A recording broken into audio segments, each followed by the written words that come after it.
I wanted to show you guys how I am supplementing and feeding my chickens through their fall molt and just through the winter.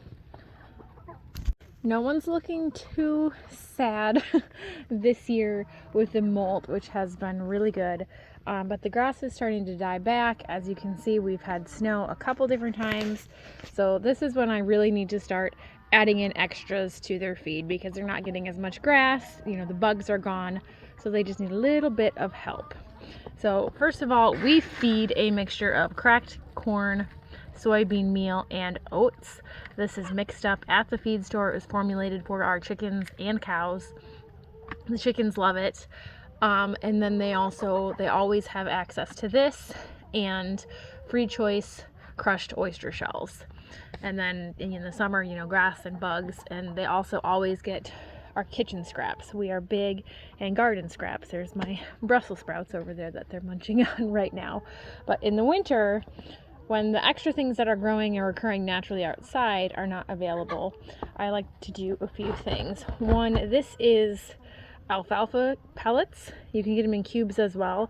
We get them for the horses, but you know, a couple times a week, soak these because you don't want to give them to them when they're in their pelleted and hard form. And then I'm going to mix in some of their feed, some of this golden Graze, which I really love. You guys have seen me give this to them a few times, and this is especially great now that the grass and such is gone.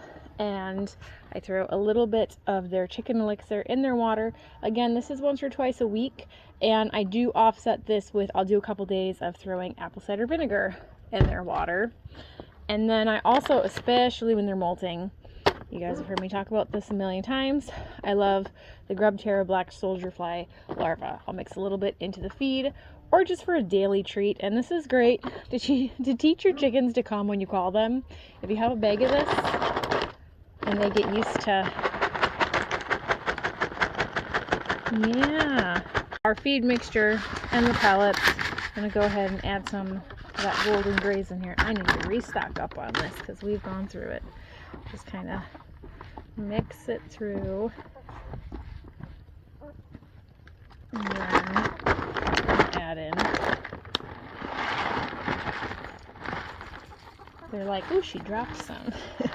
Now we have 50-ish chickens, so we can get a pretty good mixture going.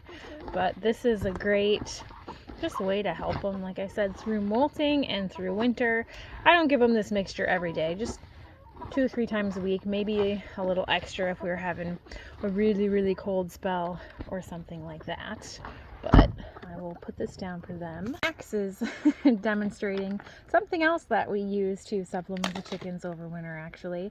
That's a deer carcass. Dan got a couple deer for gun season, and we throw the bits out here. The dogs eat it, the chickens eat it, but I have, you want this instead? Look, Grub Terra came out with these. You left a deer carcass for this? Oh boy, if I can get it open. You want one? You want one, Max? Good boy. The dogs really like these. Tasty little snack for them. Freeze-dried. You want one too, Flash? And you can see they love it. But it's great, and it's nice and warm because it's been soaked. Because there is water mixed in with the alfalfa pellets, don't give them more than they can eat, you know, in a short period of time, especially when it's below freezing out. Otherwise, it's just going to be a big frozen ice block cube of feed they will not find that entertaining. But that's all we're doing. Hi, pretty girl. What are you doing, chicken?